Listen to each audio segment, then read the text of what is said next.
Bonjour à tous, nouvelle émission de Tête à Clash. 4 beaux invités, Christian Brosio, Tariq Dali, Jacques Georges et Nicolas Vidal. Messieurs, bonjour.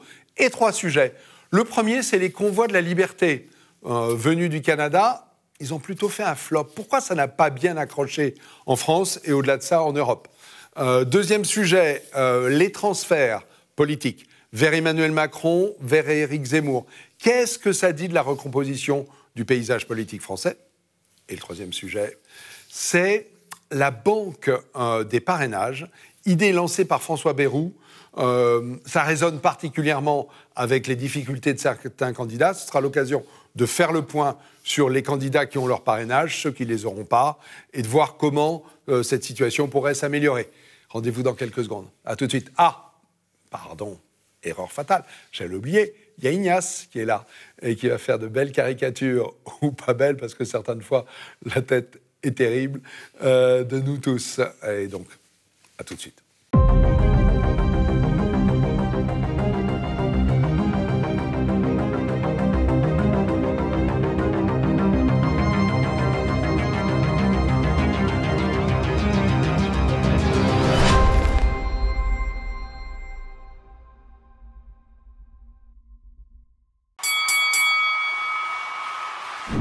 Alors, premier sujet, les convois de la liberté. Alors, appelés convois de la liberté, hein. Certains pourraient dire que c'est la liberté comme les républiques démocratiques en Allemagne de l'Est.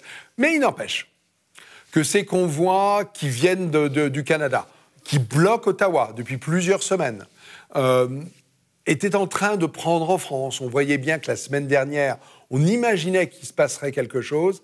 Et finalement, à Paris, ça a fait un flop relatif. Et puis ensuite, vers Bruxelles ou vers Strasbourg, il ne s'est pas passé grand-chose. Qu'est-ce qui ne s'est pas passé? C'est ça la question. Allez, je vous cède la parole, Tariq. Oui, je veux bien répondre à cette question. Ce qui ne s'est pas passé, c'est que d'abord, je voudrais vous reprendre. Vous avez pris les précautions d'usage que j'ai entendues dans tous les médias en disant convoi de la liberté. Oui, ce sont des convois de la liberté. Parce que je dis toujours la même chose, je suis désolé de me répéter, mais est-ce qu'il y a 2 ans, si on vous avait dit il y a 2 ans, il vous faut un passeport pour aller boire un pot au bistrot, vous m'auriez pas cru, vous auriez dit vous êtes fou. Voilà où nous en sommes aujourd'hui en Europe.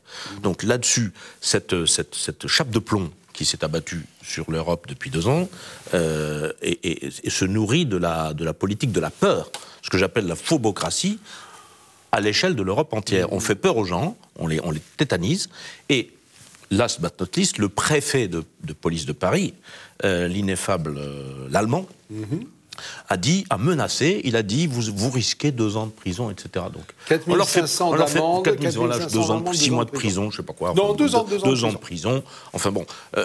Et en plus, il y a le souvenir des Gilets jaunes. C'est-à-dire que quand on se rappelle ce mouvement de révolte de braves gens qui n'arrivaient pas à finir leur fin de mois, comment on les a traités, comment on les a traités, alors que ce pouvoir n'a jamais été capable de mettre de l'ordre contre les racailles de banlieue.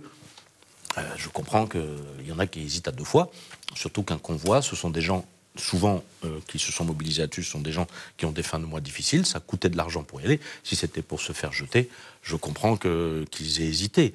Maintenant, il y a effectivement une chape de plomb, et effectivement, on doit reconnaître quand même que, contrairement au Canada et à d'autres pays, les Français se sont montrés particulièrement dociles sur la chape totalitaire qui s'est abattue sur le pays depuis 2 ans. Voilà.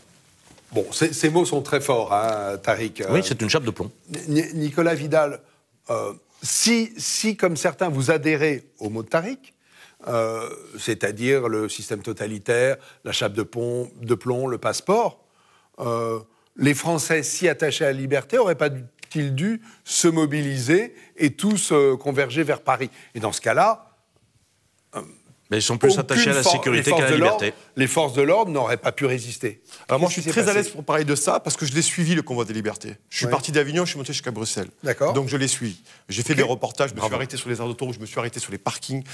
Moi, j'ai vu une liesse, beaucoup de fraternité, et je peux vous assurer, chers amis, que pour faire ce convoi de la liberté, il faut avoir sacrément du courage. Beaucoup de courage.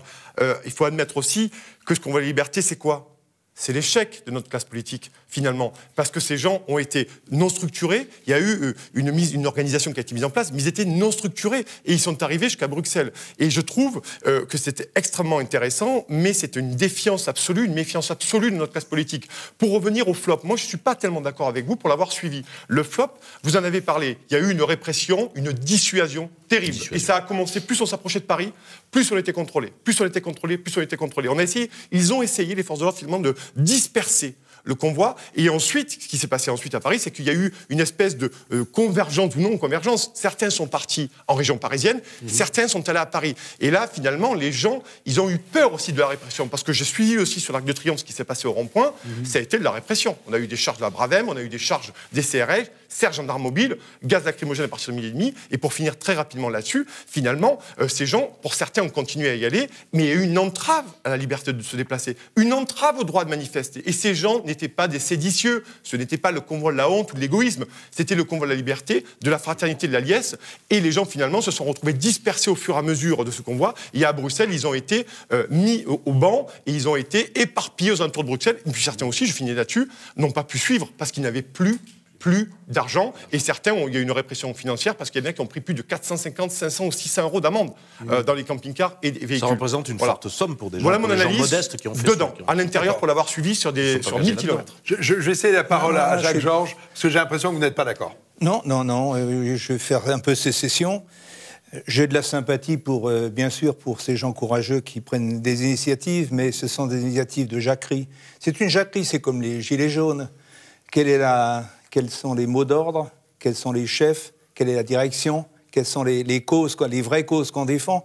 Les vraies causes qu'on défend, à mon avis, aujourd'hui, ils sont partout, sauf dans ce convoi de la liberté. C'est quoi? C'est l'immigration, c'est la créolisation, c'est le manque de liberté de penser, c'est peut-être les finances qui vont à volo.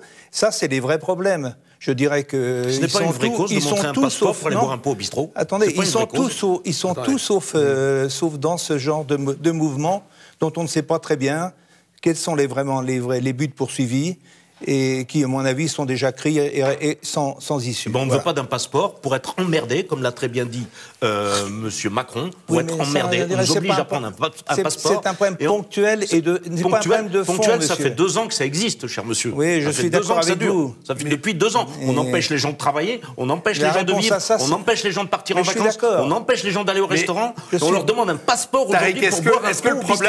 Je suis d'accord, mais votez, monsieur, prenez un bulletin de vote. Ah bah, mais je vote, ça, c'est la vraie réponse. Ah oui, ça fait 2 ans que ça dure. C'est pas la jacquerie. Moi, j'écoute ce que vous dites et il y a des choses très intéressantes ce que vous dites. Pour l'avoir fait une nouvelle fois, il va pouvoir suivre le mouvement des Gilets jaunes. Le problème, c'est que j'en ai parlé. Vous avez raison quand vous dites prenez un bulletin de vote, mais il y a une défiance de toute la classe politique. Je vais vous donner un exemple. Un exemple. Florian Philippot avait appelé à des blocages en novembre. Rappelez-vous, ça n'a jamais marché, jamais imprimé. C'est aussi l'échec de Florian Philippot, mais au-delà de Florian Philippot, c'est l'échec de personnalités politiques aussi qui n'arrivent plus à rassembler des gens parce que les gens n'y croient plus. Et je suis conscient que c'est un péril absolu pour notre démocratie parce que la question que je pose, et je finis là-dessus, comment expliquez-vous qu'à 1 mois et demi d'une élection qui n'a jamais été aussi cruciale, vous avez des gens qui prennent le risque de partir sur des convois et on pourrait leur dire, c'est la question que je pose, pourquoi n'avez-vous pas attendu finalement la présidentielle? Et quand j'aurais posé la question tout au long du parcours à des gens qui étaient cadres, qui étaient entrepreneurs, certains étaient médecins, ils m'ont dit, mais on n'y croit plus parce que l'offre politique ne nous intéresse plus et qu'on va être une nouvelle fois trahi. Il y en a un qui a... Pardon, juste une seconde. Christian Brozo. Oui, alors moi je suis entièrement d'accord avec les deux intervenants, là, Nicolas Vidal et Tariq, sur l'analyse du phénomène. La question est de savoir ce que montre ce mouvement. C'est la raison pour laquelle vraiment je pense profondément que ce n'est pas que c'est un. Vous avez parlé de flop. En effet, je ne suis pas tout à fait d'accord. Du moins, c'est un flop. Vous avez Franck dit que c'est un flop relatif. Effectivement, je trouve que c'est très relatif et compte tenu des conditions qui étaient imposées par le pouvoir et cette menace de répression, ce blocage de Paris, etc. C'est un flop. Je prends le Premier ministre de l'Ontario a retiré le passeport vaccinal. En France, il est toujours là. Ah, il est toujours là. Alors, non, mais oui, bien sûr. Mais les conditions ne sont pas les mêmes. Les routiers ont fait beaucoup au Canada, bien sûr, et ils sont propriétaires de leur véhicule. Bien oui, ils ont réussi au Canada. Pour l'instant, on a échoué. Les routiers à Ottawa sont dans des avenues, ils sont là. C'est impossible de faire bouger tous ces camions. Exactement. Ils pèsent plusieurs dizaines de tonnes. À chaque fois, ils sont indéplaçables. La question, c'est ce climat depuis... en fait, depuis le quinquennat de François Hollande, essentiellement, déjà avant, et encore plus depuis le début du quinquennat d'Emmanuel Macron, il y a une montée, un délitement généralisé de la confiance, un délitement social, une crise sociale profonde, dont les manifestations des Gilets jaunes ont été le premier symptôme éruptif. Et ce mouvement des Gilets jaunes, on a dit qu'il était fini, disons, à l'été 2019. En réalité, oui, il s'était éteint, mais la cendre est toujours brûlante. Brûlante. Et au moindre petit événement, ça ne demandait qu'à repartir. Je pense que ça repartira. Mais, et là, l'histoire des convois de la Christian, liberté... on pouvait s'attendre à ce que ça reparte. Mais ça n'est pas reparti. C'est pas reparti. Donc on peut dire que peut-être les cendres sont toujours chaudes, que le volcan est en train de monter en pression. Alors maintenant, je veux bien toutes ces parallèles-là, mais globalement, c'est pas le sentiment que ça donne. Maintenant, pour rebondir sur ce que disait Monsieur Georges, en disant, alors là, oui, je pense qu'il a raison sur le fait qu'il n'y a pas d'organisation et que c'est plutôt une jacquerie. Oui, effectivement, ça relève plus de la jacquerie que d'un mouvement révolutionnaire. On va céder la parole à Jacques Georges. C'est vrai, mais il n'empêche que c'est un mouvement, je pense, très profond, qui n'est pas fini et qui ne concerne pas que la France, hein. Parce que cette fusion-là, avec les convois de la liberté, on a assisté quand même à une espèce de fusion, de rassemblement, plus ou moins, entre ces convois contre le pass sanitaire et les anciens gilets jaunes. Christian, je vais jouer l'agent provocateur.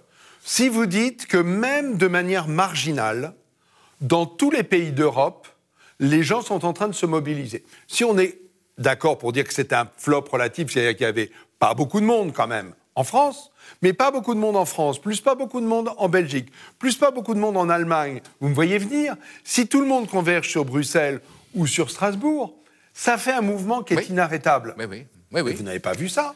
Non, pas encore. Donc ça bloblote pas, même dans le reste de l'Europe. Parce que vous l'avez dit tout à l'heure, justement, vous avez dit tout à l'heure, Franck, est-ce que les Français sont attachés à la liberté? Je crois surtout qu'ils sont mitridatisés, on leur a foutu la trouille depuis 2 ans, et puis surtout, ils sont attachés. Oui. Ils croient. En plus, ils sont contents, ils se sont fait vacciner, ils ont leur passeport. Ils ont leur passeport, ils montent leur passeport pour aller, ça les dérange pas. Jacques Georges. C'est ça. Oui. Voilà. Je suis d'accord avec vous là sur la gravité le signe. Ceci est un signe de quelque chose de très grave, qui va même au-delà du politique. C'est vraiment, c'est pas seulement une société. C'est le monde, c'est l'Europe entière qui, dans ses tréfonds, est en train de muter et on souffre profondément. Ça, je suis d'accord sur la gravité de tout ça. Mais je dirais que la réponse anarchique dont nous parlons n'est pas à la hauteur je veux dire, c'est un signe, c'est une réaction épidermique, mais c'est pas à la hauteur du problème. Ce qui est à la hauteur du problème, peut-être, et encore ça n'est pas certain aujourd'hui, c'est l'élection du président de la République ou profondément une transformation des mentalités derrière. Or, nous avons en France une espèce de miracle qui s'appelle Zemmour, et toutes nos discussions, c'est comme s'il n'y avait pas Zemmour. Zemmour, c'est un candidat hors système, oui, je pense, je peux dire, c'est un candidat hors système qui, sur tous les points essentiels, coche exactement les options qui, je pense, doivent nous réunir. Or, on en parle, Zemmour, je ne sais pas combien il en est, maintenant aujourd'hui il en est à 15% ou à peu près. Comme ça. Bon, je dirais que moi, ce qui me stupéfie, c'est qu'il ne fasse pas 80. Voilà. Je me pose la question, pourquoi est-ce qu'il ne fait pas 80 ou 90 ? Il reste 7 semaines. Oui, on est à 50 jours du non, premier. mais- Il a un angle non. mort, Éric Zemmour, tout à Alors, l'heure. oui, mais- Je me permets. Nicolas Vidal, voilà. Il a un angle mort. Parce Il a que un quelle angle mort position parce a-t-il que... prise sur Attendez, cette Christian. affaire? Nicolas Nous Vidal. suivons, moi, en tant que entendu journaliste politique, je Christian. suis Éric Zemmour depuis un certain temps, c'est vrai, j'ai fait beaucoup d'interviews d'Éric Zemmour en face à face, donc je suis quelqu'un que je connais bien dans sa structure, mais là où il est assez décevant, permettez-moi de le dire, je sais qu'il aime bien mettre l'ordre de priorité, et vous l'avez dit, il y a des ordres de priorité Oui. pour mettre en place une politique. Aujourd'hui, l'ordre de priorité, c'est la remise au centre du jeu de nos libertés, de notre avenir démocratique, de notre vivre ensemble, parce qu'il est là la question. Vous avez parlé du pacte vaccinal, mais ce régime qui est de plus en plus totalitaire aujourd'hui, je trouve qu'Éric Zemmour, qui correspond finalement, et selon ses mots, à quelqu'un hors système, aujourd'hui, il estime qu'une partie de son électorat qui est favorable au pass vaccinal, s'il prend position durement contre le pass vaccinal, il risque de perdre des pourcentages Exactement. précieux. Et ça, je trouve qu'Éric Zemmour, c'est pour ça que je dis que c'est son angle mort. Et je trouve qu'aujourd'hui, il est un peu à contre-temps. Est-ce qu'il a le choix Et quand il parle bon. des tweets sur les policiers, effectivement, il faut rendre hommage aux policiers qui sont dans des quartiers difficiles, bien entendu, je pense que c'est normal. Mais quand il tweet là-dessus et que vous avez aujourd'hui des compagnies de CRS ou Bravem qui sont en train de gazer et de charger sur les Français dans leur camping-car et dans leur Clio sur les Champs-Élysées, et qui tweet en même temps parce qu'il est avec les chasseurs à Saulieu, je trouve au cas là, il est à contre-temps. Parce que la priorité aujourd'hui, c'est de prendre en compte ce qui est en train de se passer. Et j'aurais aimé avoir à un moment donné un discours, une prise de parole officielle d'Éric Zemmour sur la Il l'a perte dit, fondamentale de on l'a pas liberté. entendu. Il a dit mezza voce société de d'abord. surveillance est en train de se mettre en place. Il a dit mezza voce d'abord parce que Mezza voce. ça fait quand même Ouais, des d'accord. années qu'il se bat pour la liberté d'expression. Donc je rentre, Ouais. je fais ça, Voilà. je fais Mais entrer là- ça dedans. Deuxièmement, il a Là, dit, c'était une telle grandeur nature, hein. deuxièmement, il a dit, je mettrai fin immédiatement au passement vaccinal. Qui sera supprimé pour les élections, Il a ça dit- sert à rien. Oui, mais ça, bon, Il aura des- ça veut voilà. dire qu'il ne le rétablira pas. Et puis, il y a quand même chez lui, nous y sommes, nous au CNIP, nous nous sommes toujours battus contre ça. Il y a Jean-Frédéric Poisson qui, depuis le début, se bat. Donc, effectivement, mais le problème, c'est le problème. C'est le seul porte-parole, Jean-Frédéric Poisson, Oui, hein, c'est sur ça, cette voilà, question. voilà, donc très bien. C'est le sujet aussi dont on parlait. Il y a un vrai problème d'électeurs. C'est-à-dire qu'il y a une partie des électeurs qui trouvent que c'est très bien. Mais ça, c'est-à-dire que les Français ne sont pas attachés à la liberté, contrairement à ce que je l'ai dit. Alors, Voilà. On leur a foutu la trouille. Voilà. Et je maintenant, voudrais ils vous jouent poser à- une question. D'accord. C'est Je un vrai vais- problème. oui, oui. Une question, je vais me tourner vers vous, parce que vous avez suivi ces convois. Vous avez tous dit, en gros, qu'il y a trop d'horizontalité, c'est-à-dire trop d'individus et pas de verticalité, c'est-à-dire pas de chef, pas de mots à suivre. Est-ce que vous avez abordé ce sujet-là pour, en fait, mettre de la stratégie dans ce mouvement pour le faire réussir? Mais c'est une question Et fondamentale. qu'est-ce qu'ils répondent? C'est une question fondamentale. J'ai suivi les Gilets jaunes, j'ai suivi le convoi de la liberté.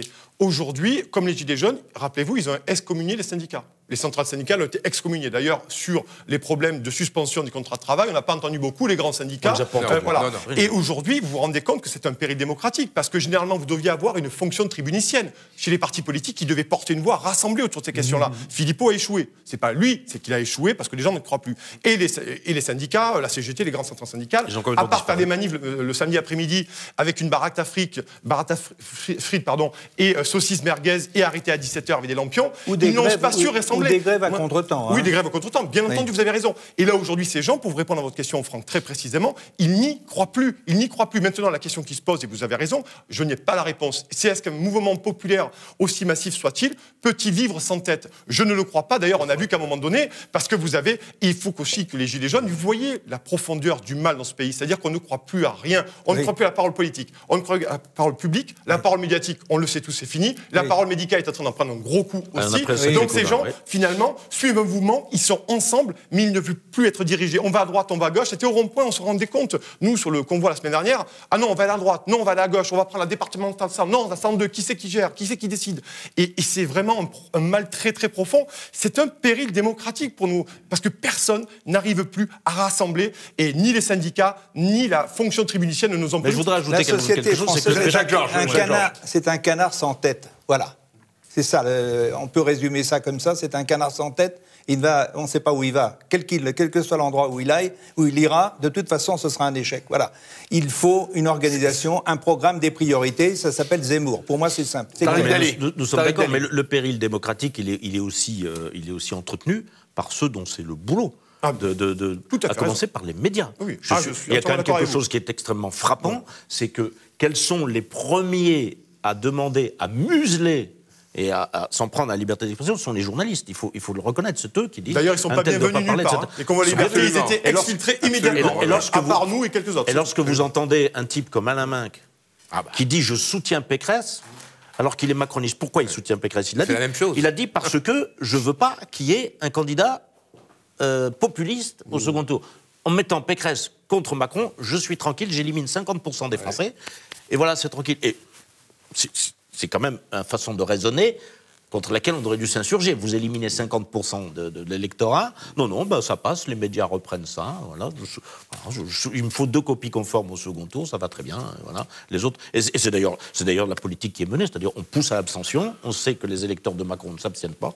Voilà, on continue comme ça. Jacques effectivement, il est vital que Zemmour gagne la présidentielle, je suis d'accord avec vous. Jacques Georges et Christian Brosio. Oui. Bref, tous les deux, parce qu'on juste un mot là. Le mot populiste est un gros mot. Non, mais c'est pas moi qui l'ai dit. Rien que ça, c'est J'ai cité Minck. Oui, non, mais je sais bien. Je le sais bien. Puisque nous sommes populistes, nous sommes 4 populistes, 5 populistes ici. Mais ne me mettez pas dans votre corps, moi j'anime. Bon, d'accord. S'il vous plaît, enfin, nous sommes en tout cas une majorité de populistes.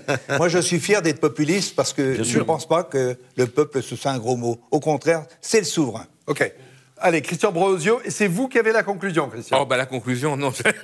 Mais oui, tout cela révèle, une fois de plus, mais ça a déjà été dit 100 fois, mais ce à quoi on assiste profondément, non seulement en France, mais dans toutes les sociétés occidentales, finalement, c'est un clivage qui n'est plus un clivage horizontal droite-gauche, ou de moins en moins, mais bien un clivage vertical, pour le coup, entre une élite, une oligarchie, en dessous une élite entre guillemets de plus en plus hors sol, et les peuples en dessous, qui, au sens large, au sens à la fois d'ethnos et de démos, et qui recoupe finalement,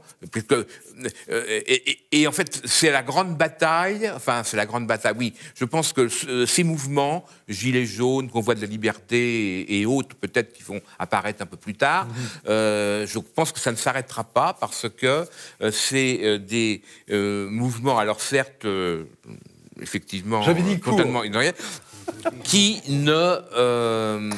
sont des mouvements de défense un peu vitale, si vous voulez, hein, de défense vitale contre les ravages d'un système ultralibéral, mondialisé, et totalitaire aujourd'hui. Christian, c'est le mot de la fin. De toute manière, on va poursuivre le débat sur la recomposition en fait politique dont vous parlez à bas bruit. On va le dire en face, puisque le deuxième sujet, c'est justement les transfuges d'un parti à un autre. À tout de suite, dans quelques secondes.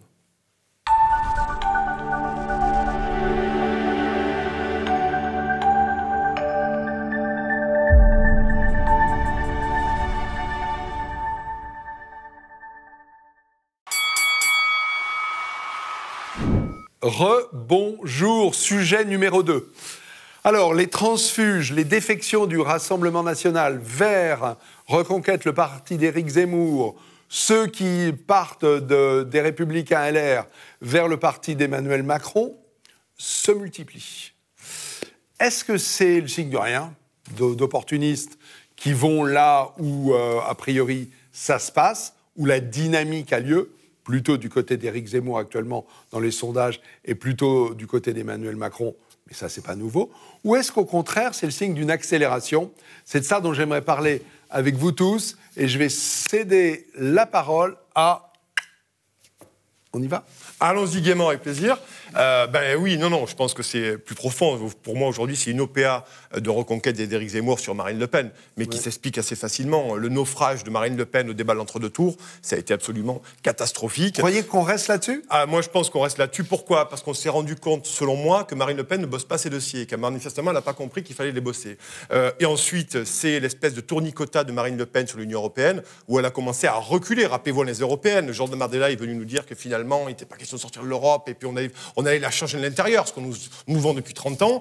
Et finalement, Marine Le Pen, à mon sens, elle n'est pas assez structurée, et elle a voulu, c'est mon analyse, elle a voulu couper des têtes autour d'elle, de gens qui pouvaient structurer le parti et y donner une puissance. Et Éric Zemmour est arrivé, et effectivement, là-dessus, on est d'accord ensemble, c'est quelqu'un qui n'a jamais changé de ligne. Donc, il est en train de faire une énorme OPA, pas lui. Je ne pense pas que ce soit l'initiative d'Éric Zemmour d'aller chercher, mais je pense que c'est au contraire, des départs, c'est la bérésina dans le clan Le Pen, le Rassemblement national, de gens qui finalement rejoignent Éric Zemmour parce qu'ils pensent qu'Éric Zemmour a les idées de Marine Le Pen, ou peut-être qu'il y a une dizaine d'années, et très, très clair sur ces sujets-là, me semble-t-il. Pour moi, c'est une véritable OPA idéologique et intellectuelle d'Éric Zemmour, et Marine Le Pen va très mal finir dans les sondages. C'est pas une OPA, puisque c'est pas Zemmour qui dit, vous l'avez dit vous-même, oui, c'est pas Zemmour qui fait une offre. Non, c'est normal. C'est-à-dire que quelle est la ligne de Marine Le Pen? C'est pas... D'ailleurs, elle a éliminé tous ceux qui avaient des idées chez elle dans son parti. Elle a éliminé sa nièce. Donc c'est normal que les gens de droite aille chez Zemmour. Donc je ne vais pas critiquer, on le traite de transfuge, de traite. D'ailleurs, elle continue les purges, mais j'ai le même discours, puisque le sujet c'est Macron et Zemmour. Ouais. Vous remarquerez d'ailleurs qu'il n'y en a pas qui vont dans l'autre sens. On va de chez Le Pen à Zemmour, on ne va pas des conservateurs chez Le Pen. Et on va de chez Pécresse à Macron, on ne va pas de chez Macron à Pécresse. Vous remarquerez, à l'exception de Guillaume Pelletier. Non, mais Guillaume Pelletier, il est venu de chez LR, et il va chez Zemmour. Oui. Et il y en aura d'autres. Mais je vous dis, il n'y en a pas eu dans l'autre sens. Il n'y a pas eu de chez des conservateurs vers Le Pen, ni... Bon, c'est normal. C'est-à-dire qu'on a critiqué, on est tapé, quand je vois les LR tomber à bras raccourcis sur Éric Woerth parce qu'il va chez Macron, je suis désolé, il a 7 semaines d'avance. Les autres, dans 7 semaines, ils iront chez Macron à l'issue du premier tour. C'est aussi simple que ça. Donc il ne faut pas lui reprocher d'être en accord avec ses idées. Il a constaté que Macron applique les idées qui sont les siennes. Il va chez Macron. Il voit bien que Pécresse n'a aucune chance, qu'elle ne fera rien de plus ni de moins d'ailleurs. Donc voilà. Mais moi, je me suis demandé... Mais c'est une recomposition, mais c'est vrai qu'il est important, c'est très important que le second tour, effectivement, soit celui-ci. C'est-à-dire un second tour, Emmanuel Macron, Éric Zemmour. Ça serait logique. Ou alors quelqu'un d'autre à gauche. Sauf que tous les sondages, de manière unanime, disent que dans ce cas-là, c'est une très large victoire. C'est la plus large victoire contre Pécresse, contre Le Pen. Les sondages de second tour avant que le premier n'ait eu lieu n'ont aucun intérêt. Mais même si c'est vrai, c'est pas grave. C'est ma conviction. Même si c'est... Ah, ok. Même si c'est vrai, c'est pas grave. Et pourquoi donc c'est pas grave? Non, c'est-à-dire que ces hommes et ces femmes politiques qui vont rejoindre Éric Zemmour, vous pensez qu'ils ont déjà acté qu'Éric Zemmour ne serait pas président de la République et qu'ils jouent le coup d'après? Exactement. Ou celui d'après encore? Oui, voilà. Allez-y, expliquez-moi. C'est exactement ça. Moi, je pense qu'il ne faut pas... Enfin, toute cette agitation sur l'élection présidentielle, comme si un président de la République, ça changeait profondément les choses. Non, un président de la République, il a la capacité de faire du mal. Oui. Mitterrand, Chirac ont fait beaucoup de mal. Incapacité de faire du bien, ça c'est beaucoup plus difficile. Même le général de Gaulle n'a rien fait. Au bout du compte, à long terme, il n'a rien changé par rapport à la situation de la France, par rapport à ses voisins. Sur le long terme, la fameuse souveraineté nationale, tout ça, il avait la volonté, il avait le pouvoir, etc. Et au bout du compte, c'est les limites du politique. Voilà. Donc l'élection présidentielle, pour moi, c'est pas l'élément important. C'est le long terme qui compte. C'est l'identité qui compte. Ce sont les idées qui mènent le monde. Et je pense qu'il faut investir sur les idées, sur le long terme, sur Gramsci. Il faut faire du Gramsci. Moi, c'est ça qui m'intéresse. Tout le reste, pour ça, c'est Zemmour le meilleur. Oui, Gramsci étant un des auteurs préférés d'Éric Zemmour. Évidemment. Bon, donc, je pense que moi, personnellement, je ne suis pas en accord à 100% avec Zemmour, notamment sur l'européen, sur l'Europe, parce que je suis là encore un petit canard, mais je suis très européen. Bon, néanmoins, je pense que Zemmour, par sa sincérité, par la profondeur de sa réflexion, par le long-termisme de ça. Il a une vision long terme. C'est le seul.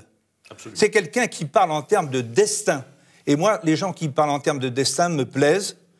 Même à la limite, si je ne suis pas 100% avec eux, je pense qu'il est quelqu'un. Et tout à côté, il n'y a rien.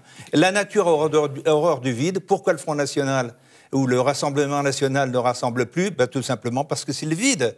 Et ça ne date pas d'aujourd'hui, les purges. Hein, Bruno Maigret en 99, moi je l'ai connu un tout petit peu, Bruno Maigret, et je trouve que quand même c'était le long terme. Là aussi, c'était quelqu'un qui avait une vision. Je serais d'accord pour dire que Zemmour, ce serait un Maigret qui est en train de réussir. Eh ben voilà, alors, exactement, tout à fait. Christian Brosio, ce que j'ai entendu ici, je l'ai rarement jamais entendu à cette antenne. C'est-à-dire qu'en fait, une partie de ceux qui rejoignent Éric Zemmour ont déjà enjambé la présidentielle.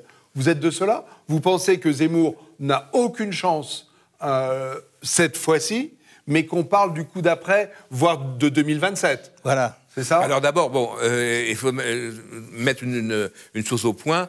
Quand on parle de la recomposition politique, moi je distingue mes penchants personnels d'essayer et de l'analyse Je vous remercie. qu'on peut essayer de faire. Alors, en ce qui concerne mes penchants personnels, moi j'avoue que pour l'instant, je fais partie de ceux qui ne croient plus en l'élection présidentielle. Bon. Mais quel que soit le candidat actuellement, puisque ça dépasse, il y a des forces derrière qui sont beaucoup plus importantes et finalement. Ok. Et l'analyse. Mais alors l'analyse, je rejoins, oui, ce qui a été dit. Hein. Effectivement. Je pense que la recomposition qui se fait du côté de ce qu'on a appelé la droite nationale, au détriment, il faut bien le dire, donc là aujourd'hui du Rassemblement national qui a tout fait effectivement pour que ça arrive comme cela, pour que cette OPA, enfin pour que ces transferts vis-à-vis du côté d'Éric Zemmour aient lieu effectivement. Le Rassemblement national a plus que prêté la main évidemment à cette affaire puisque il a bien été souligné tous les abandons qui ont été faits du côté de Marine Le Pen et les purges, etc. Maintenant.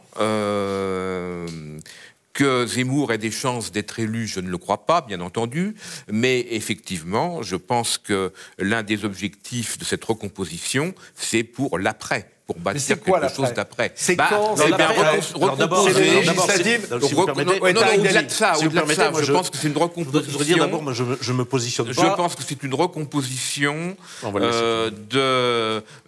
des droites dites nationales, conservatrices. Alors d'ailleurs, tout ça c'est un peu ambigu parce qu'il y a à la fois droite nationale, conservatrice, ce qui est nouveau hein, dans le vocabulaire politique français.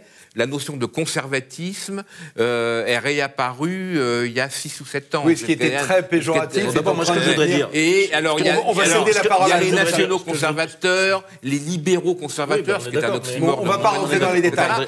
Et donc, c'était trop compliqué. Ce que je voudrais dire sur Zemmour, d'abord, on ne va pas se présenter à une élection pour ne pas gagner. Oui. Donc d'abord, comme je l'ai dit tout à l'heure, les sondages de second tour avant le premier n'ont aucun sens. Ça dépendra de plein de choses, ça dépendra de la dynamique, ça dépendra du taux d'abstention, très important. Il est clair que Zemmour fait voter des gens. Je vais régulièrement à des rencontres avec Zemmour. Le nombre de jeunes est impressionnant. Ça fait penser à la campagne de Jacques Chirac 1995, il y a beaucoup de jeunes. C'est comme ça qu'il a damé le pion à Balladur. Donc voilà. Maintenant... Les sondages disent que ce n'est pas le plus probable que Zemmour gagne. Mais attention, il y a des législatives 2 mois plus tard. Imaginez un Zemmour à 45, 46, 47%. Le Macron, est-ce que vous croyez que les candidats REM, qui ont surtout brillé par leur nullité et leur abdication de leurs responsabilités pendant toute cette mandature, vont être réélus facilement? Donc, le Front National, lui, les Républicains vont éclater, c'est clair. Le RN va éclater. Est-ce que vous croyez que Marine Le Pen... dans sa volonté de vouloir présenter 577 candidats contre tout le monde, vous croyez que ça va marcher? C'est le suicide si elle présente 577 candidats. Donc il va falloir trouver des candidats communs avec des LR Macron, non Macron compatibles, des RN et des reconquêtes qui viennent de toutes parts, comme par exemple du CNIP, de VIA, etc. Donc tout est ouvert pour les législatives. Et donc un Premier ministre, c'est pas mal non plus. Voilà ce que je veux. Voilà. Issu d'une nouvelle majorité. Issu d'une nouvelle majorité conservatrice. Le mûrissement d'une droite, de cette recomposition. La vraie droite. Ce qui est important, il faut miser sur l'éclatement des Républicains. Le Parti des Républicains n'existera pas à partir du moment où Mme Pécresse ne sera pas qualifiée. C'est terminé. Mais Éric Zemmour, ce qui est intéressant avec lui et ses idées, c'est que finalement, il a surmonté le naufrage de toute la classe politique. Éric Zemmour, pour moi, il a fait le mariage parfait, qu'on le partage ou pas, entre l'identité et la souveraineté. Et comme les LR sont des mondialistes qui ne s'assument pas, et c'est pour ça, c'est en ce sens qu'ils sont presque Macron... Ils sont tous Macron compatibles. Tous. Et d'ailleurs, à la gauche, Éric Zemmour est arrivé finalement, intellectuellement, à faire ce lien extrêmement... D'ailleurs, c'était la ligne Buisson, rappelez-vous, sous Sarkozy. Buisson, qui conseillait Sarkozy, c'était cette ligne Buisson, finalement, où on essaye de faire la jonction entre l'identité et la souveraineté. Et alors, c'est vrai que beaucoup de souverainistes reprochent à Éric Zemmour de ne pas vouloir le Frexit. Moi, je trouve que la ligne à voir, elle peut être intéressante. C'est la politique, je vais faire très vite, on part en très détail, c'est la politique de la chaise vide. Mais cette idée, finalement, et c'est là que Marine Le Pen a le naufrage intellectuel. C'est-à-dire qu'elle estime qu'elle a tout mis sur l'identité, mais finalement, la souveraineté, elle pense que les gens ne peuvent pas l'entendre. Et Marine Le Pen essaie de jouer, et comme elle est moins structurée qu'Éric Zemmour, lui, est droit dans ses bottes et fait ce marge-là. Et je pense que c'est ce qui peut le faire gagner, parce qu'il y a quand même une urgence aujourd'hui, même si je suis d'accord avec vous, la présidentielle, bon, on pourrait en discuter des heures et des heures, il fait 8 émissions dessus, mais je pense qu'il y a une urgence aujourd'hui à changer immédiatement de braquet dans cette politique et revenir à une souveraineté pour se protéger notre identité, bien entendu, et notre industrie et notre population française qui veut aujourd'hui la sérénité, la festivité. Pardon, attends, Nicolas Vidal, le ouais. problème, c'est que beaucoup de Français n'achètent pas les personnes âgées, les retraités. Ils ne veulent pas de sortie de l'Europe. Parce qu'ils savent que ça met en péril leurs revenus. Alors ça a été énormément de gens. Vous avez raison de dire, mais ça, on en parlait tout à l'heure. C'est parce que ça a été une propagande médiatique. Ça a été une propagande médiatique. Rappelez-vous le traitement médiatique qui a été fait par le traité de Maastricht, qui a été fait pendant 2005, le traité constitutionnel, et 2008, le traité de Lisbonne. Rappelez-vous, tous les médias, les grands médias mainstream, étaient pour les traités. Donc vous voyez qu'aussi, il y a une machine médiatique, je suis bien passé pour en parler, j'ai écrit un livre là-dessus, sur une machine médiatique, et quand on est finalement pour la souveraineté, pour la France ou l'Europe des nations, on est forcément un populiste, on est un nationaliste, un patriote mal placé. Il n'empêche que les gens votent. Oui, mais il y a eu une propagande médiatique. Mais je finis là-dessus. Mais le réel la paupérisation, la précarisation de ce pays est en train d'éclater à la tête de nos dirigeants, et surtout les Français se rendent compte qu'ils ont été trahis parce que ce n'a pas été une mondialisation heureuse, ça a été une mondialisation malheureuse, et qu'au début, les gens y ont cru. Mais aujourd'hui, la réalité, vous avez vu le nombre de chômeurs qu'il y a en France, le nombre de précaires, on voit bien qu'on est en train de sombrer corps et âme. Jacques Georges. Alors là, moi, il me faudrait 1 heure au moins pour... On les a pas, Jacques. Pour par contredire, mais enfin, en tout cas, pour nuancer fortement ce qui vient d'être dit là. Pour moi, Zemmour, et d'ailleurs, je trouve moi-même aussi, ce qui est fondamental, c'est l'identité ethnique, l'identité au sens le plus fort du terme, le plus long-termiste du terme, en termes de destin, une fois encore. La souveraineté, c'est quelque chose de mal défini, quelque chose d'assez court terme, politicien, etc. L'histoire de sortir de le Frexit est une absurde, pour moi, un contresens total, une absurdité, une bêtise monumentale. Nous sommes un pays d'Europe et il faut bien évidemment agir, voir le monde du XXIe siècle et pas la Deuxième Guerre mondiale. Voilà. Bon. Donc l'avenir, c'est l'identité et l'Europe, pour moi. Je ne suis pas en désaccord. La souveraineté, tout ça. Sans la souveraineté, vous êtes à la botte de la CEDH, vous êtes à la botte des juges européens, donc vous êtes à la botte finalement d'une vision presque wokiste de l'Union européenne. Et c'est pour ça que la souveraineté est importante. À condition que ce soit l'Europe. Pas de sous-conversation. La CEDH, justement, ça, c'est pas de la souveraineté, c'est de l'identité. C'est de l'identité. Non, mais vous êtes soumis. Vous êtes soumis par les traités à la CEDH et par les juges européens qui vous interdisent. Nicolas Vidal, la dictature des juges, ça touche à l'identité. Je crois que Zemmour le dit très bien. Il ne s'agit pas de sortir de l'Union, mais en revanche, une Union européenne, une communauté européenne pré-Maastricht, ça me va très bien. C'est à partir de Maastricht qu'on a délégué tous nos pouvoirs, toutes les responsabilités. Lorsque Éric Zemmour dit « de toute façon, ça sera comme ça, et si vous n'êtes pas content, c'est le même prix », moi, j'adhère totalement. On ne va pas quitter l'Union européenne, on va poser nos conditions. Et on va revenir sur des transferts de souveraineté qu'on n'a jamais dû. Je prends un truc, on revient toujours avec cette histoire de chape de plomb depuis 2 ans. La santé n'était pas de la compétence de l'Union européenne. Subrepticement, elle l'a pris. Et les pouvoirs, les gouvernements européens ont bien été contents de s'en débarrasser. Ben ça, c'est pas acceptable. Mais pourquoi l'a-t-elle prise ? Elle l'a prise pour commander des masques et commander des vaccins. Bah oui. Est-ce que c'était illégitime? C'était simplement pratique. C'était efficace et pratique, c'est tout. C'était ni efficace ni pratique. Quand vous voyez l'affaire quand même d'Ursula von der Leyen qui échange des textos avec Albert Bourla Pfizer, qu'elle a perdu les textos et que la médiatrice de l'Union européenne pose la question au cabinet de Ursula von der Leyen et qu'elle ne veut pas à un moment donné rendre ces textos où elle les a perdus et effacés, vous voyez bien quand même qu'il y a un loup là quelque part et qu'il faut quand même poser des questions centrales, c'est des questions stratégiques, de questions sanitaires qui portent sur des millions et des millions de gens. Donc on ne peut pas dire que l'Union européenne, vous avez raison, c'est pas une prérogative de la santé, c'est la prérogative de souveraineté des États. Exactement. On ne peut pas dire à un moment donné que tout ça était transparent et clair. Pourtant, c'est bien ce qu'on nous vend depuis des années. L'Union européenne est transparente et tout. L'affaire des textos de Ursula von der Leyen au PDG Albert Bourla, à qui est allé remettre un prix en novembre dernier à Washington, très sincèrement, on peut quand même se poser la question de la transparence et de l'intérêt d'avoir délégué ça à l'Union européenne. C'est du second degré, là. C'est de la péripétie, ça c'est rien, ça. Ah non, c'est du conflit d'intérêt. C'est intéressant. Depuis 2 ans. Pardon, c'est intéressant.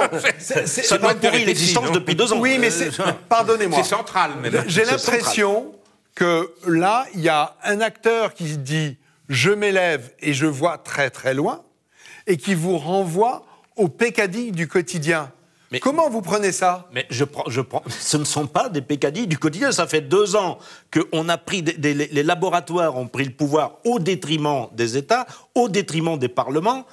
Excusez-moi, c'est pas une pécadille. Et ça fait 2 ans que l'Europe vit dans. Mais au-delà de ça, effectivement, le pouvoir des laboratoires. Bon, mais au-delà de ça, d'une façon plus générale, c'est la place du politique par rapport au pouvoir financier, au pouvoir bancaire. Hein. Et là-dessus, aucun candidat à la présidentielle, à ma connaissance, ne remet en cause cette dictature du pouvoir bancaire et du pouvoir financier. Pardon, vous devriez adorer François Hollande. La finance, c'est mon ennemi. Oui, on a vu. Le Bourget. Le Bourget. Oui, mais non, j'imagine que vous y étiez. Non, mais et là, je renvoie à, par exemple, aux travaux de Valérie Bugeaud, qui me semble quand même très éclairant là-dessus, qui intervient d'ailleurs assez régulièrement sur cette télévision, et qui est tout de même très... Enfin, Qu'est-ce qu'elle dit, juste c'est très éclairant, en disant qu'il n'y a plus de pouvoir politique de toute façon, que le politique est totalement au service, asservi et au service du pouvoir financier et bancaire. Mais en ça, vous rejoignez presque Georges Marchais, hein? Oui. Finalement. Oui. Hein? Oui. C'est des vieux trucs, hein? Georges Marchais, c'est le grand modèle de Marine, justement. Oui, le programme commun de Mitterrand, ça marche pas les conclusions. Rappelez-vous qu'il y a des gens qui nous écoutent. La seule chose que, moi, personnellement, je retiens de tout ça, mais ça, c'est un point très important, c'est la dictature des juges et de la CEDH. Et la hiérarchie des normes. Le fait que la Constitution française soit subordonnée à des directives de Bruxelles, il faut revenir à une Europe pré-Maastricht. Ça, c'est un problème. Mais c'est un débat. Pardon, mais c'est un débat qui est très absent de la campagne. Rappelez-vous quand même c'est un débat central. Oui, mais la première préoccupation des Français dans toutes les enquêtes d'opinion, quelle est-elle? Le pouvoir d'achat. Mais le pouvoir d'achat est le fruit de la mondialisation. Bien avant la sécurité. Bien avant la sécurité. Ça, c'est du séquençage. Bien avant l'immigration. Le pouvoir d'achat. Oui, parce que la France se paupérise. Et c'est la conséquence. La France se paupérise, vous avez raison.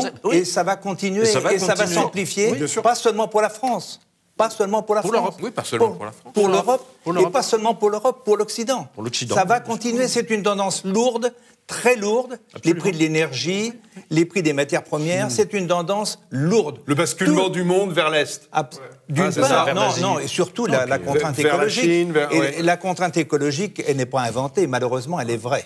Et elle est profonde. Et je ne sais pas si elle est vraie ou fausse, mais est-ce que l'Europe, l'Europe qui est plutôt exemplaire en cette matière, est obligée d'accepter tous les oukases de ces messieurs de la Commission européenne qui dit voilà, on va interdire tout, enfin, ne plus fabriquer de voitures thermiques d'ici 10 ans. Enfin, c'est pas sérieux. Enfin, c'est invraisemblable d'être aussi là, on est en train de partir nuisible à nos propres intérêts. Enfin, voilà. Tariq, on est en train de partir dans une autre direction. On a encore dépassé le délai. On a parlé de l'Europe. Oui, absolument. Mais on est très bon pour dépasser les délais, en tout cas. Allez, on se retrouve dans quelques secondes pour le 3e et dernier débat. À tout de suite.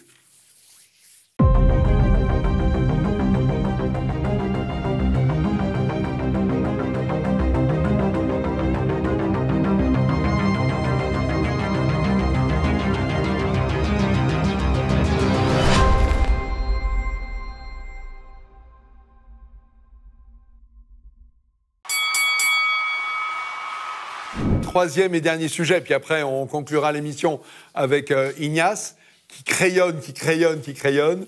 Voilà, on va découvrir ses dessins dans une quinzaine de minutes. Alors, maintenant le sujet, c'est la banque des parrainages.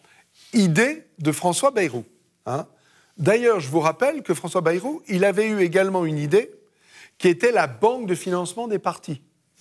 Vous vous rappelez de ça? Exact. C'était 2017. Ça a d'ailleurs été porté par lui quand il a été un ministre de la Justice très éphémère.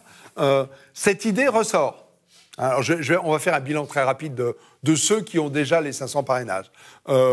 Emmanuel Macron, 1260. Valérie Pécresse, 1824. J'ai les chiffres. Hein. Hidalgo, un peu plus de 1000. Nathalie Arthaud. La quatrième, elle en a eu 509. C'est validé par le Conseil constitutionnel. Donc ça, c'est bon. Il y a ceux qui sont pas loin. Roussel, 492. Lassalle, 471. Jadot, 450. On sait que tout cela, ils vont l'avoir sans difficulté, vu le rythme auquel les parrainages rentrent. Il y a Nicolas Dupont-Aignan, 360 parrainages, donc ça devrait passer. Mélenchon, ça commence à devenir un petit peu plus chaud. On est aux alentours de 300. Marine Le Pen, 331 également, très proche de Mélenchon. Zemmour, 250, ça a commencé très lentement, ça s'accélère. Est-ce qu'il n'y a pas, pour éventuellement pallier un incident diplomatique, enfin, pas diplomatique, politique majeur, qui serait l'absence d'un des 4 grands ou d'un des 5 grands, l'idée de François Bayrou, vous la vivez comment? Il dit en gros qu'il crée une banque de parrainage, que ces parrainages, c'est des maires qui acceptent de donner leur parrainage à un candidat qu'ils ne connaissent pas. Mais ce sera un flux de parrainage qui sera débloqué au dernier moment pour que tous ceux qui ont plus de 10% dans les sondages puissent être présents. L'initiative, allez, je vais commencer par vous, Christian Brosio. Écoutez, honnêtement, je ne sais que penser sur cette affaire. Moi, l'histoire des parrainages... Mais vous trouvez que c'est bien ou... Bon. Moi, l'histoire des parrainages... Dans 10 secondes, vous perdez la parole. L'histoire des parrainages, je pense qu'on devrait déjà rétablir le secret des parrainages et non pas les rendre publics, parce que ça, c'est un obstacle, évidemment, qui est pour le coup tout à fait antidémocratique. Enfin, les maires dictature du politiquement correct, là, purement. Là. Bon, en plus, donc ce serait, à mon avis, la première mesure à prendre. Maintenant, la banque des parrainages... C'est un gadget pour vous. Ça me semble être un gadget. Tariq Dali. C'est bien, c'est réussi. C'est-à-dire Bayrou a voulu faire parler de lui, c'est très bien. Oui. Non, alors moi je vais dire quelque chose que vous avez peut-être lu, puisque je suis complètement en ligne avec la position de notre président du CNIP, Bruno Nort. Oui. Lorsque vous êtes candidat à un mandat, vous devez assumer les responsabilités de ce mandat. Donc ça fait partie des prérogatives d'un maire de présenter, c'est le terme exact, et pas parrainer, de présenter un candidat. C'est une noble tâche de présenter un candidat à la présidentielle. Vous pensez que dans le cahier des charges d'un élu, il devrait avoir l'obligation de soutenir? Alors, je ne vais pas parler d'obligation, parce que moi, je ne suis pas un vert. Hein. Les verts, ils ont 3 mots de vocabulaire: obligé, interdire, taxer. Je ne suis pas là-dedans. D'accord. Donc moi, si vous voulez, je ne veux pas obliger, mais par exemple, ils sont obligés de voter au sénatorial. Les maires sont obligés de voter au sénatorial. Donc il y a une liste d'élus qui sont habilités par la Constitution et qui sont à désigner, à présenter des candidats. C'est une noble tâche, ils doivent l'assumer. Donc ça, c'est une réforme que vous proposez. Mais il n'y a pas de réforme, je ne propose pas de réforme. Je dis, vous avez été candidat à ce mandat, vous avez été élu, ça fait partie de vos responsabilités, vous présentez le candidat de votre choix, vous devez le faire. 95%, c'est pas une blague. 95% des maires... Ils ne le font pas, ils ont tort. Non, c'est pas ça. Ils sont élus sans aucune étiquette. Et alors? Donc, au nom de quoi ils vont aller soutenir quelqu'un? C'est en leur nom, c'est de la... Ils votent pas au sénatorial, ces maires? Ils votent au sénatorial. Donc là... C'est une obligation? C'est une obligation au sénatorial, oui. Ils sont obligés de voter, oui. Les grands électeurs sont obligés de voter. Mais ils votent au sénatorial, ils ont un choix. Les habitants de la commune qui ont voté pour lui savent très bien ce qu'ils pensent, enfin, surtout dans les toutes petites communes, savent très bien ce qu'ils pensent. Très souvent, ils ne pensent pas grand-chose. Mais ils pensent juste à essayer de faire entrer les impôts. Exactement. Et à réparer le toit de l'église. Exactement. Mais ils doivent assumer leur responsabilité. Il est de leur responsabilité de présenter des candidats à la présidentielle. Je répète, c'est une noble tâche. Pourquoi s'en affranchissent-ils? Ils doivent le faire. Et lorsque Anne Hidalgo vous dit, je vais pas défendre Anne Hidalgo, c'est une malédiction. C'est intéressant. Mais enfin, lorsqu'Anne Hidalgo dit un candidat qui n'arrive pas à convaincre 500 maires, c'est qu'il ne mérite pas d'être candidat. J'entends ce raisonnement à condition que ceux qui sont chargés de présenter assument leurs responsabilités. Vous avez un mandat à remplir, vous remplissez votre mandat jusqu'au bout. Donc les maires doivent présenter, ils présentent. Jacques Georges. Moi, je n'ai pas trop d'idées sur cette question, mais en tout cas, ce qui est sûr, c'est que le système actuel n'est pas acceptable. Il est mauvais. La première réforme à faire, c'est évidemment de rétablir, comme Christian Brosio l'a dit, c'est de rétablir l'anonymat. Bien évidemment, je ne sais pas si ça suffit. Je ne sais pas si ça suffit. Peut-être la banque est une autre piste. Quelle que soit la piste, de toute façon, il faut la prendre, il faut en prendre une, il faut prendre une réforme. J'ai peut-être parlé longuement, mais je voudrais rajouter quelque chose. Et faire en sorte qu'il n'y ait pas cette anomalie c'est une dictature du politiquement correct. C'est inacceptable. Mais la dictature du politiquement correct n'existe que parce qu'il y en a qui s'y plient et qui ont peur. Excusez-moi, mais on est dans une société du parapluie. Qu'est-ce qui se passe, par exemple, depuis 2 ans ? Qu'est-ce que c'est que ces états d'urgence renouvelés en permanence ? C'est parce que messieurs et mesdames les députés ne veulent pas assumer la responsabilité des mesures sanitaires. Du contrôle. Donc ils se lavent les mains, on transmet à l'exécutif. Et que fait l'exécutif ? Il s'abrite derrière un conseil de santé ou un conseil de défense. Conseil de défense sanitaire. Parce que je ne veux pas prendre la responsabilité. Je suis désolé, depuis quand est-ce que ce sont les médecins qui doivent décider de la politique ? Non, vous avez un mandat, vous êtes député, vous votez des lois, mais vous ne votez pas des lois d'urgence pour vous débarrasser de votre boulot. Voilà. Je suis désolé. On va revenir sur les parrainages. Ouais. Je vais vous poser une énigme. Est-ce que vous savez combien de personnes ont obtenu ne serait-ce qu'un parrainage ? Je vais vous parler d'un certain Célestin Maréchal. Alors, qui est Célestin Maréchal ? Eh bien, il a son nom de gloire. Question, mais c'est pas c'est le maire qui s'est auto-parrainé lui-même parce qu'il veut pas se mouiller. Ok. Enfin, il fait partie des 42 qui ont obtenu au minimum un parrainage. Hein ? Non, je suis désolé, la règle n'est pas mauvaise. Enfin, c'est un coup de pub. Il faut que les gens jouent. C'est assez folklorique, non ? C'est grotesque. C'est folklorique. C'est grotesque, bien évidemment. Comme les grotesques, les résultats que vous avez donnés, tout ça, c'est grotesque. Ça sert à quoi d'avoir 2000 parrainages alors que 500 suffisent ? Non, mais parce que c'est une démonstration de force.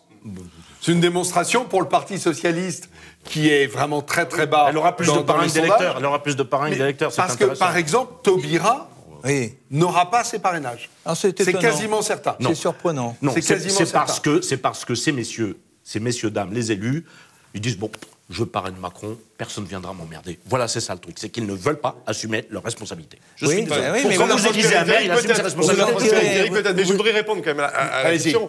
Moi, je suis d'accord, il faudrait le secret. Parce que je voudrais un peu tempérer. C'est vrai qu'on est maire d'un petit village, effectivement, si vous donnez... Moi, je suis d'accord, c'est un parrainage, c'est pas un soutien. On est très d'accord là-dessus. Et c'est faire le jeu démocratique, bien entendu. Moi, je suis très clair là-dessus. Et c'est noble de présenter un candidat. Mais c'est vrai que pour avoir connu des maires de petits villages, on peut vite dynamiter votre conseil municipal si vous accordez le parrainage à un autre. Donc, le secret... Mais pourquoi ? Le secret... vous savez, dans les petites communes, concrètement, quand vous votez un budget en fin d'année ou en début d'année, parce que vous allez avoir une coalition qui va se causer, et l'alibi du parrainage mal donné... Je n'y crois pas. C'est un peu la vérité du terrain. Je peux vous assurer que pour connaître le sujet de près, je peux vous assurer que c'est le cas. Mais peu importe. Le problème est du parrainage démocratique et du contrat démocratique que les hommes politiques doivent aux Français et que les Français puissent, à un moment donné, faire ça. Donc François Bayrou, pour une fois qu'il a une bonne idée, tant mieux, mais c'est d'être l'effet haut commissaire au plan qui le subjugue, ce garçon. Mais concrètement, ça pose vraiment des questions. Et c'est pas si éloigné, Franck, de ce qu'on a parlé au début, du convoi à la liberté, des gilets jaunes et tout. C'est la question de l'offre politique et de l'équilibre. Effectivement, aussi, sur ces questions de parrainage, il y a le politiquement correct, vous l'avez dit. À un moment donné, un maire aussi va dire, si je donne mon truc à Zemmour ou à Mélenchon ou à machin, ça va se savoir, la presse, ça va parler et tout. Non, mais je suis d'accord avec vous. Mais là, moi, je ne dis pas. Je dis simplement que pour ces gens-là, il y a une conscience là-dessus. Ceux qui parrainent Poutou et Artaud, ça mais je suis d'accord avec vous. Mais moi, j'ai aucun problème avec ça. Franchement, j'essaie d'expliquer. Il faut assumer les responsabilités inhérentes à son mandat. On peut s'étonner que Nathalie Arthaud, qui se présente pour la 3e campagne consécutive, à l'extrême gauche, ait obtenu 500 parrainages. Oui, Hidalgo, et qui qu'est-ce fait qui est dit 3%, Oui, mais Hidalgo, c'est le Parti socialiste. Et le Parti c'est socialiste, les c'est un ruines. très Franck, vieux parti. c'est les ruines du Parti Peut-être, socialiste. il n'empêche que localement, il y a Les ruines toujours des LR, beaucoup de maires, il y a toujours beaucoup de conseillers, il y a beaucoup de gens qui sont en position. C'est pour ça que le Parti socialiste. Et pourquoi Nathalie Arthaud, qui va obtenir 1,5% des voix à peine, obtient 500 ? Parce qu'il y a un maillage de militants qui, localement, obtiennent ce parrainage. Non, surtout parce que c'est Donc, il y a une confortable force et derrière chic. ça. C'est confortable et chic. Voilà, c'est confortable exactement. et chic de parrainer Nathalie Arthaud ou tout ce qui vient de la gauche.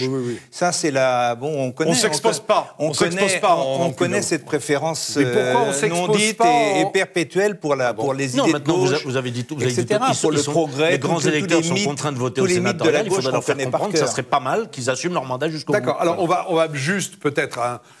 Il y avait une idée que j'ai mentionnée au début, c'était la banque de financement des partis. Elle venait de la même de Bayrou.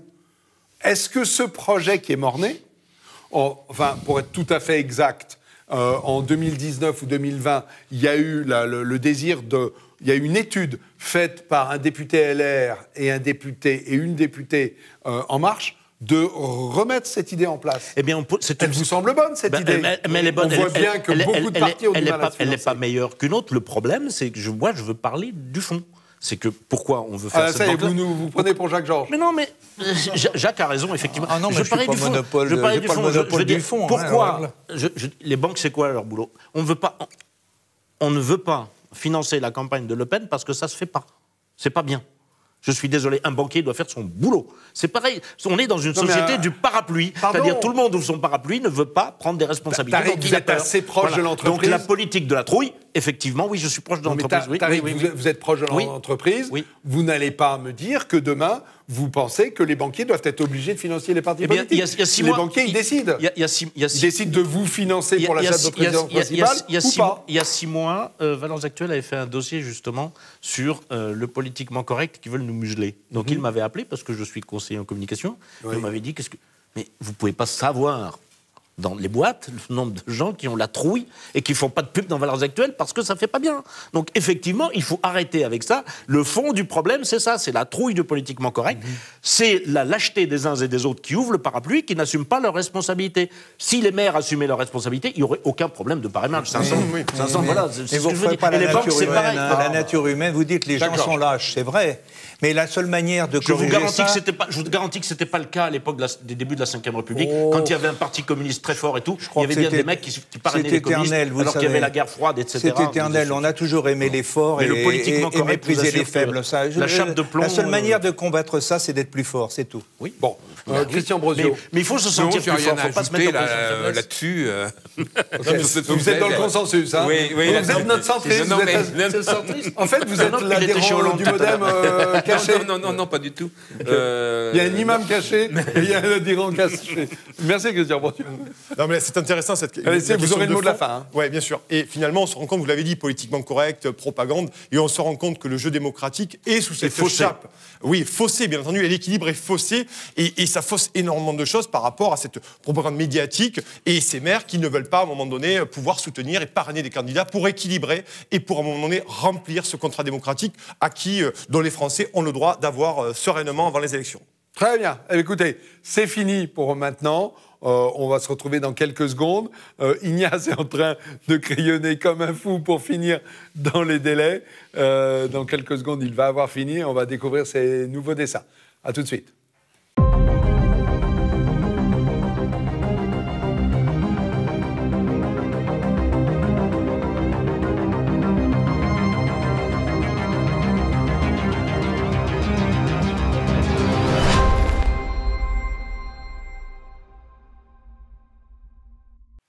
Je découvre les dessins avec vous, sachant qu'Ignace m'a précisé que je n'étais pas présent. Je me demande si ça vaut vraiment la peine que je fasse voir ces caricatures sans moi. Enfin bon, qu'est-ce que vous voulez que je vous dise? Nous sommes maltraités. J'en aurai 2 la fois prochaine. J'en aurai 2 la fois prochaine. Ok, très bien. Allez. Oh oui. Oh non, je fais... Parfait. Il y en a toujours un qui est le ravi de la crèche. Voilà. Cette fois-ci, c'est Christian Brosio. Il est superbe de naïveté. C'est un peu la chèvre de M. Seguin. Voilà. On sent que vous avez risqué d'être mangé par le loup dans pas longtemps, Christian. Merci.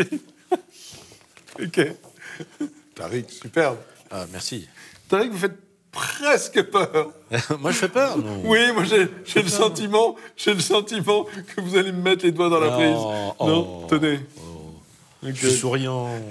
Oui, voilà. Il y en a toujours un qui est celui avec lequel on n'a pas envie de faire de l'autostop. Ben voilà, nous l'avons. Tenez. Mais c'est ça le charme de la caricature. Mais bien entendu. Mais bien entendu. Oui, oui. Parfait. On a un deuxième ravi de la crèche. Très sympathique, Jacques. En fait, je pense que le ravi de la crèche, c'est les yeux écarquillés. Jacques Georges. Merci beaucoup. Merci beaucoup. Ah, ça, c'est chouette. Ah, voilà. OK. Les convois de la liberté, les arguments canadiens ont plus de poids. Oui, effectivement, ça marche mieux là-bas. Parfait, merci. Macron ou Zemmour? OK, très bien, Pécresse. Parfait. Merci beaucoup, Ignace. Tout ça en un peu moins d'une heure de temps d'enregistrement. Alors, on se retrouve dans 15 jours. Dans 15 jours, il se sera passé une chose déterminante, c'est qu'on saura, enfin, on aura la déclaration officielle d'Emmanuel Macron qui doit intervenir avant le 4 mars. Voilà. Donc, on se retrouve dans 15 jours à peine. On aura le casting final. Et je pense que ça va peut-être lancer ce match des présidentielles 2022. Rendez-vous dans 15 jours. Messieurs, merci. Et à très vite donc. Et Ignace aussi. À bientôt.